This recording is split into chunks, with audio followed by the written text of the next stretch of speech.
Hey guys, Todd here. Today we're going to install the Revolver X4TS on this Ram 1500. Now this is a standard installation and it's going to be very similar on most applications. The tools we'll be using for this installation are a 9/16 wrench, a 1/8 Allen wrench, and a pair of scissors. Now make sure you're subscribed to our channel to stay up to date with our latest content. Let's go ahead and get started.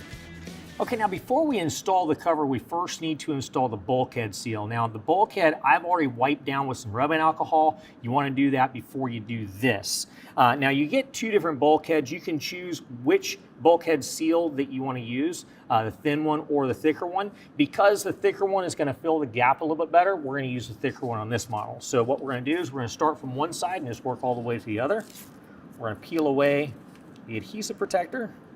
Go all the way up against the bed cap. Now I'm placing the bulkhead seal as far away from the cab as possible just before it falls off into the bulkhead. When we get to the other side, we're just going to cut it in place with a pair of scissors.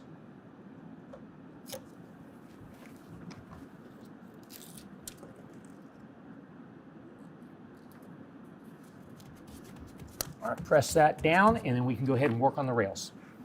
Okay, now before we install our rails, we want to first install the end caps on each end of the T-slot on the rail. So you're going to have 4 of these, 2 for each rail. So what we're going to do now, these are designed to be really tight. So what we're going to do is we're going to just kind of slide one end in and then push it all the way through.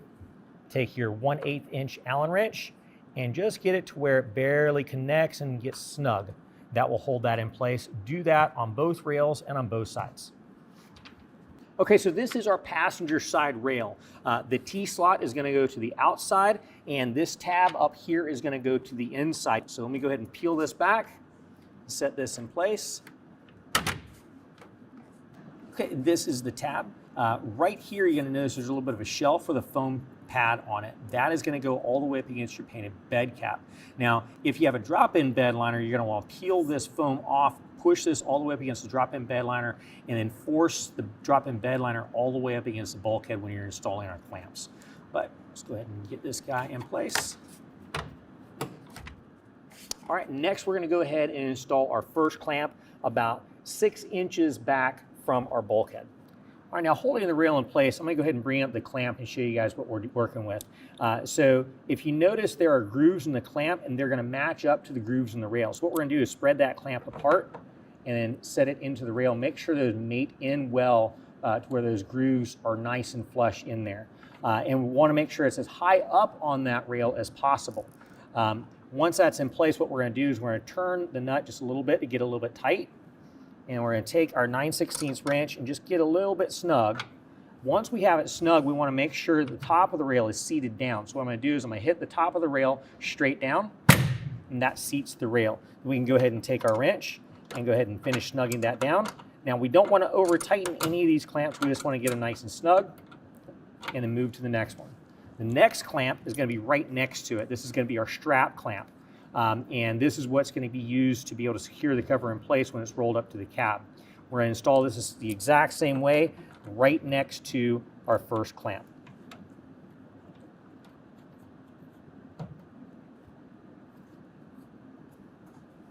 And again, tighten that down with our 9/16 wrench. And again, just make it nice and snug. Don't over tighten it. Now we're going to move to the center of the bed for our next clamp. And it's going to install the exact same way as our first clamp. So get that set in place. Go ahead and snug it tight. Make sure the grooves in the clamp are lined up to the grooves in the rail and it's as high up as possible.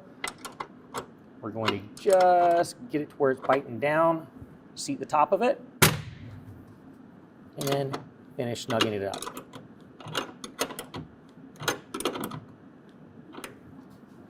All right, when we get to the rear of the rail, you'll notice that the end of the rail gets cut off right back here. So just before it gets cut off is where we're going to place our final clamp. We're going to do that the exact same way as we've been installing our other clamps. Make sure that everything is lined up as far as possible to the top and lined up with the grooves. Go ahead and get the nut finger tight.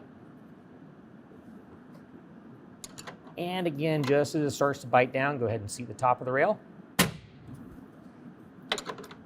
And finish snugging it up. Repeat the exact same rail operation on the other side. All right, now the cover is going to come from the factory reverse rolled. So what we're going to do is we're going to set it on the rails towards the tailgate end. Make sure this comes out kind of close to the tailgate. You're not going to be able to close it all the way down yet, but just get it somewhat lined up. Doesn't have to be super lined up.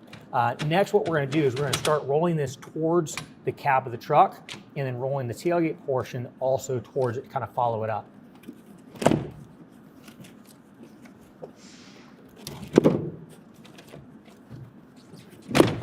All right, when we get to the end panel, leave that end panel back because we need to insert some bolts into the tracks here. Now in this front header panel, you are going to notice we've got a couple of tracks that run side to side. In your kit, you're going to have some 5/16 bolts with a 1/2 inch head. Those are going to slide into those channels. So you're going to want to put 2 on the driver's side and 2 on the passenger side. And then as you put them in, you want them to line up to the slots on the tab. You're going to do that on both sides so that as it folds over, it drops down into the holes. All right, so from underneath, we're going to see where the 2 bolts are coming down through the tab.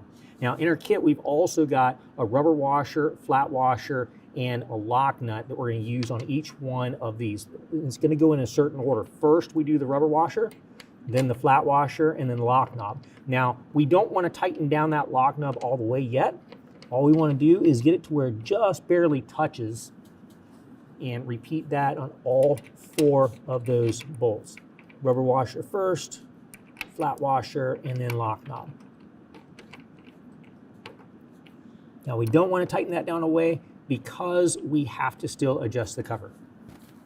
All right, next what we want to do is go ahead and roll this back to the tailgate. Now be very careful because we don't have this tightened down yet. It's because we're going to be adjusting the cover as we go. These tabs along here need to be about an 1/8 inch between the tab to the edge of the rail. So as we're going, make sure you catch that, check that, make sure everything is dropping in place. All right, now as we roll this back to the tailgate, make sure that the latch goes to the inside of the paddle, because as it pushes down that paddle, we want to make sure that the latch rail comes over and attaches to those tabs. Once you've noticed that it's even at the back and it's square and the latches are attaching to the rail evenly on both sides, we can very gently roll it up to the front and then go ahead and tighten down those star knobs from the front, the lock knobs. Okay, now you'll notice that if the cover is rolled up nice and tight, it will never roll all the way up to hit the cab. However, if that cover is a little bit loose, then it actually can contact the cab. So what we're going to do is notice where it will be contacting the cab, and then we'll be attaching these rubber bumpers to those locations. So we're going to go here, and then also the one down below it. Now, before we attach these rubber bumpers with a 3M tape, we're going to use some alcohol prep pads and wipe this surface down really good so that it adheres and stays stuck. Make sure you use alcohol, isopropyl alcohol, to wipe those surfaces down before you attach the bumpers.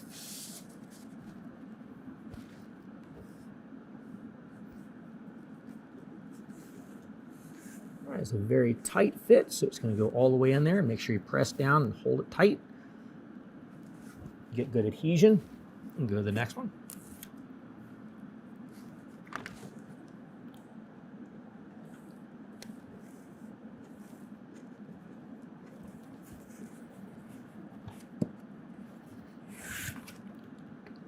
All right, we're going to repeat the same on the opposite side over here.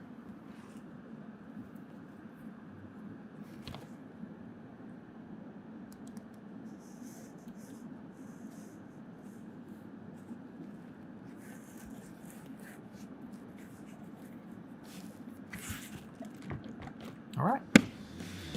Well, that concludes the installation. If you found this video helpful, make sure and give us a thumbs up. If you want to know more about the product,